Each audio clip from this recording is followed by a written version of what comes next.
It says set up an equation or a chart for each word problem and solve. So I don't want just an answer. I want you to show me how you set it up, and then I want you to solve it, okay? So it depends on what they give you as to what they're asking for and what you're going to give me. Anna buys a sweater for $25.60, and it is on sale for 35% off.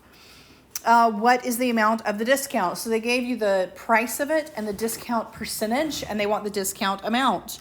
So if we take the price of the sweater originally and we multiply it by the discount percentage, remember, change it to decimal, 0.35, then that will equal the discount amount, what we're solving for.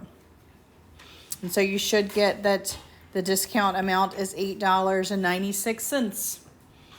It's just multiplication there.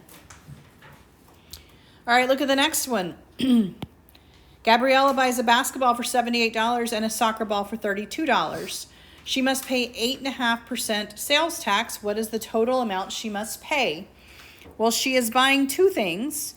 She's buying a basketball and a soccer ball, and they are charging her 8.5%. We need to put that in decimal. So the amount that she pays times her sales tax, right, is going to give us the tax amount. So if we take those two, add them together, which is 110, and multiply it by 0.085, we should get tax amount of $9.35, but that's not what they asked for. They didn't ask for the taxes. They said what's the total she's going to pay. So here we're going to take the original amount of the two, the soccer ball and the basketball, 110, and we're going to add to it the $9.35 she paid in tax. So our answer here is going to be $119.35. For these, I would recommend a chart. You're welcome to draw a chart for all of them, really, but definitely for your distance, rate, and time, and for your mixtures, you want some type of chart. So for distance, rate, and time,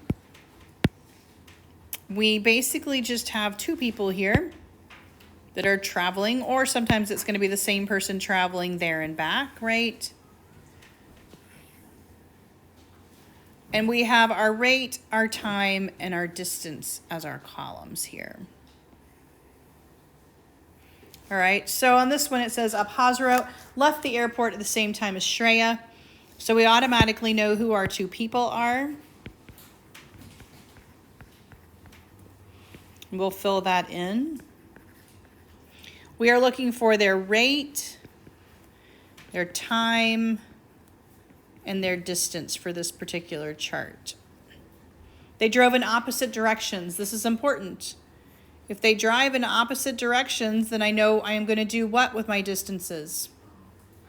I'm going to add them, and it's going to equal the total distance. So you may want to just make a note when you recognize the fact that it is opposite direction that you're going to be adding them.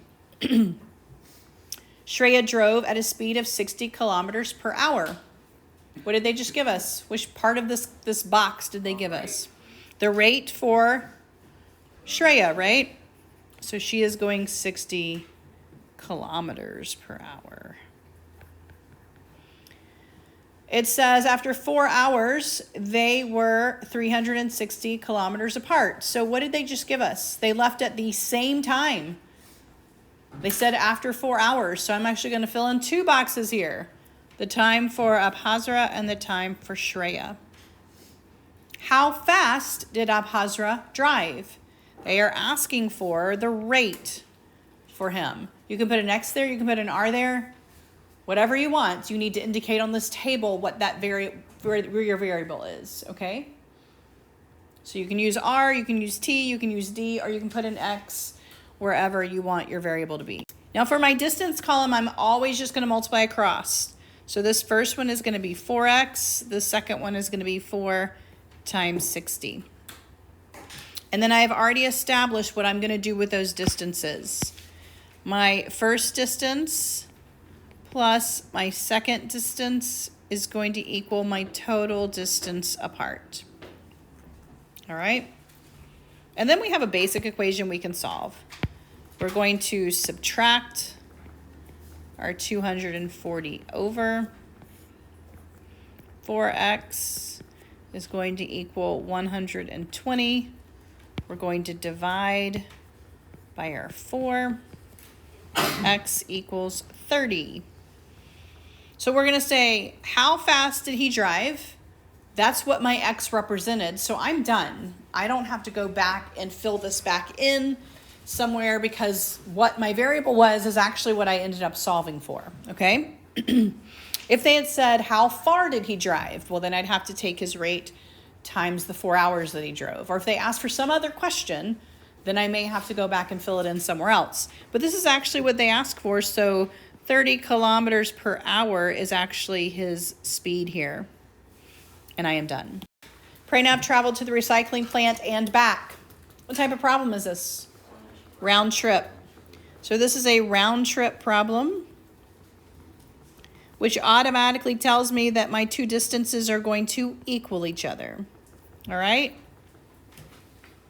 I am going to set up a chart for this. The same is true for any of these, even though it's the same person.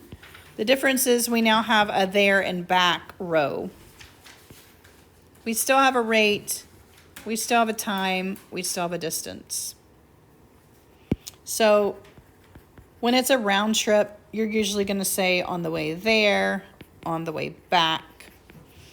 Rate time still equals your distance. The trip there took 5 hours. The trip back took 2. They just gave me my time for both of those. He averaged 30 miles an hour faster on the return trip than on the outbound trip. Do we know how fast he went going there? No. But we do know he went 30 miles an hour faster on the way back. How do we write that algebraically? X equals 30. There we go. And then my distance is just multiplying 5 times x, 2. Remember, when I have a plus or minus, I have to put parentheses. I have already established what I'm going to do with those distances. I am going to set them equal to each other. 5x equals 2x plus 30. Basic equation that I'm going to solve. Distribute. So 5x equals 2 times x plus 2 times 30. Subtract my 2x over 3x equals 60. Divide by 3, x equals 20. Look at what question they're asking. Find his average speed on the outbound. That means there. Well, the variable that I have is the way there, right? And so what I have solved for is my answer. It is 20 miles per hour. If they had asked for his return trip, you would not be done. If they had asked for his return trip, you'd have to add 30 and you would say 50 miles an hour on the way back, okay? So just make sure whatever you solve for is what the answer is, and that you don't have to do one more step from just getting your variable. All right. Amanda left home and traveled toward the dump. 1 hour later, Huang left, traveling 25 miles an hour faster in an effort to catch up with her. After 2 hours, he finally caught up. What was her average speed? All right. So we are going to, this should be pattern after pattern here. We are doing a chart. We have 2 people. All right. This is a same direction or a catch up. So this is same direction here, or someone is catching up. Either way, we know the distances equal each other. They left at the same spot and they ended at the same spot. So they equal each other. We do have 2 different people on this one, but we still have a rate, time, and a distance, okay? And so we're going to put our people in, Amanda and Huang. Our rates, our times, and our distance, okay? So it says Amanda left home and traveled.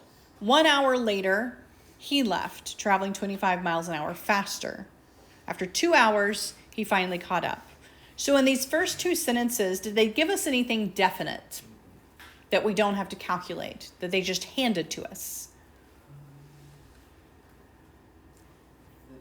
But they said after 2 hours, so who drove 2 hours? Huang did. So they just gave us his time, right? Now here's the thing. He left an hour later. That means she traveled 1 hour longer.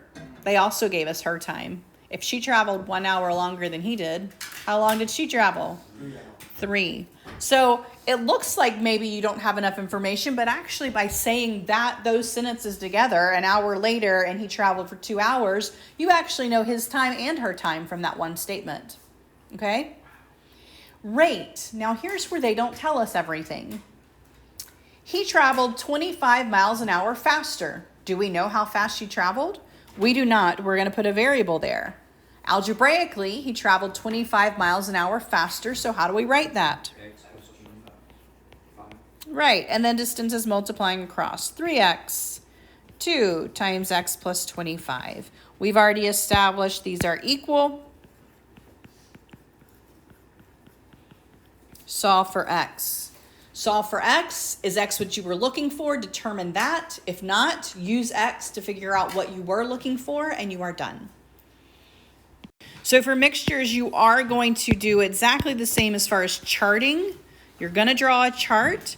The difference is that you actually have 3 things. So I do a little label one up here, but then I have 3 rows. I have 2 things that I'm mixing together, and I have a final mixture.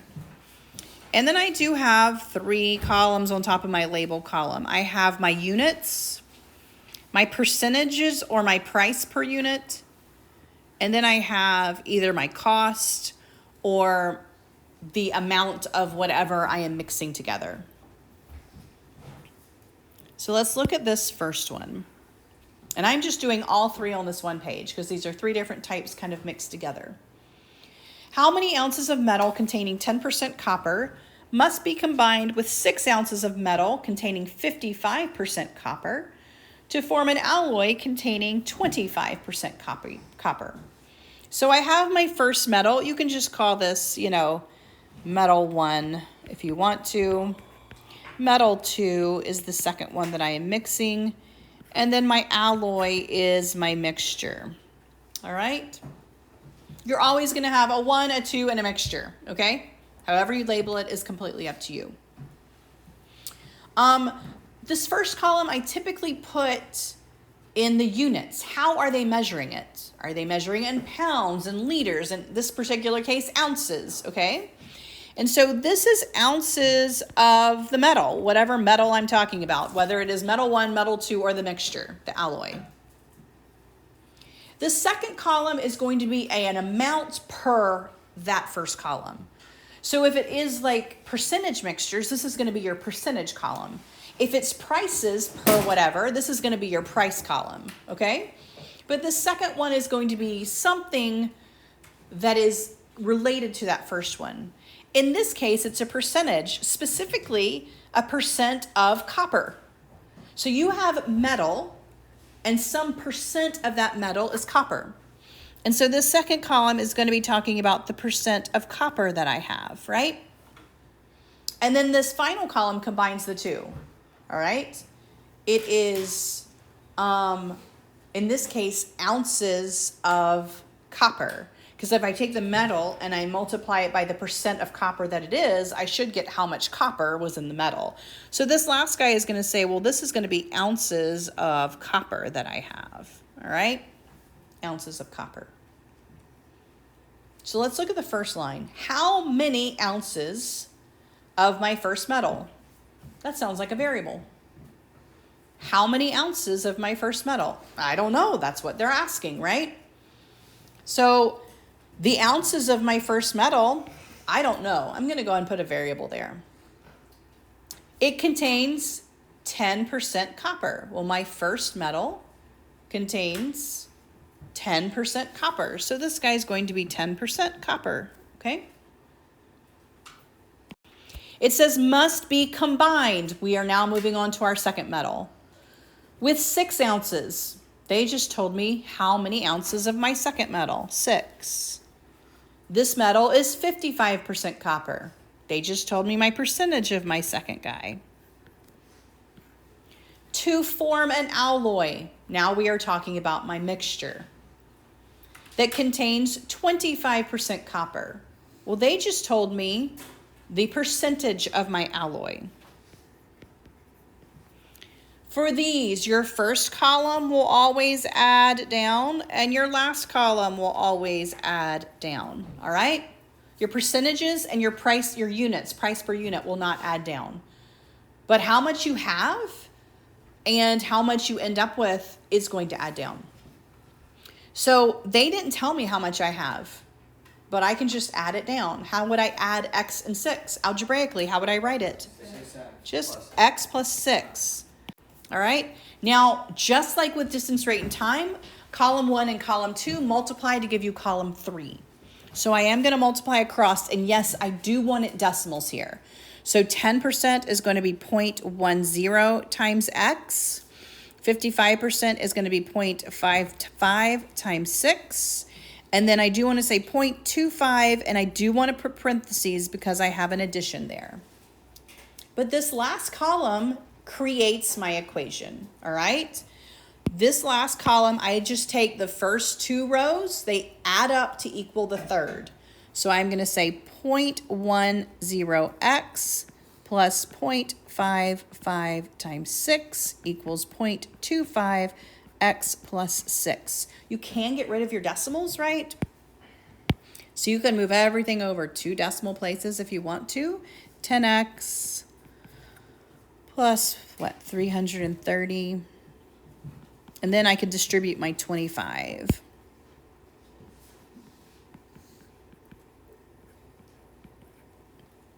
By the way, so I can move my x's to the left and my numbers to the right. It doesn't matter. If you move your x's over, subtract your 25x. You get negative 15x. And then move your 330 to the other side. You get negative 180. All right. Divide both sides by that negative 15. X equals 12. They were asking us what? How many ounces of the first metal? When I solved for X, that's actually the place in which I had it. All right, so 12 ounces of the first metal is what I need to mix. If they had said, how many ounces do you have of the final alloy? You would say 12 plus 6. I have 18, right?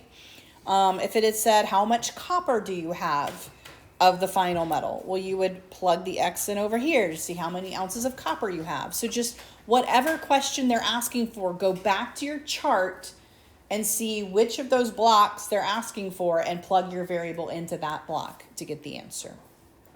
And sometimes they ask for multiple ones, which we're about to do. So as I do this, I'm going to figure out what she's mixing together. Some saline solution with pure water is mixing together to get a final mixture or a final solution. Then I am going to find the units. They are measuring this in quarts. So quarts of these solutions are going to be mixed together. Then I'm going to find what they're talking about, percent of saline. Then I'm going to combine those two to get my final. My final is going to be quarts of saline. So if I take the solution and I multiply it by the percent of saline that it is, I will get how much saline is in that solution. Okay? So let's see what they've given us. She wants to make 6 quarts of a 10%. What are they talking about? The 2 things that she's mixing or the final? The 2 lines. Oh, fine. She wants to make. That tells you right there, that sentence is talking about the final one, right? It gives you the quarts and the percentage of the final. Does everybody see that? She wants to make 6 quarts that is 10% solution, right? She is mixing together some amount of 20%. Do we know how much of the 20% she's mixing? We do not know how much, but we do know it is 20%, okay? Yes. Now remember I said the first column always adds up. So anytime you're missing one of the first two, but you have the final amount, you're going to subtract. Like if it was 2 quarts of the saline, you would say 6 minus 2, 4. If it was 1 quart of the saline, you would say 6 minus 1, right? 5. It is X quarts of the saline. So we're going to say 6 minus X there. How much saline is pure water? 10%. I heard it. 0, yeah, 0. Hopefully pure water has no saline in it. Right? So here's the thing. Sometimes they'll say pure copper, and you're talking about percent copper, where pure copper is 100% copper.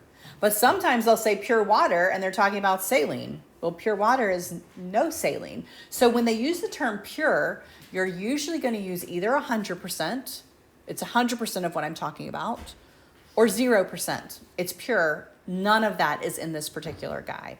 And so for this one, he's actually going to be just like 0%.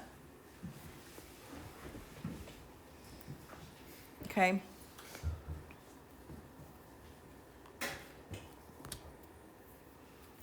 Now, we're going to multiply across. Multiply across. 20% of x is going to be 0.20, or since they're all like that, you can say 0.2. 0.2x. 0 times 6 minus x. And 0.1 times 6. Now this is nice when it's something like this because we just zeroed out. We're going to solve straight to our x, aren't we?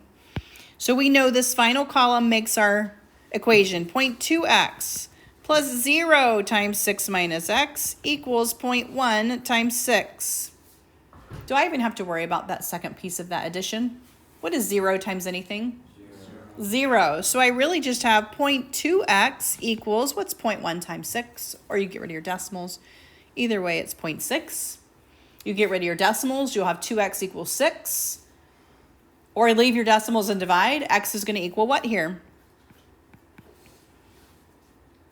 What is 6 divided by 2? 3.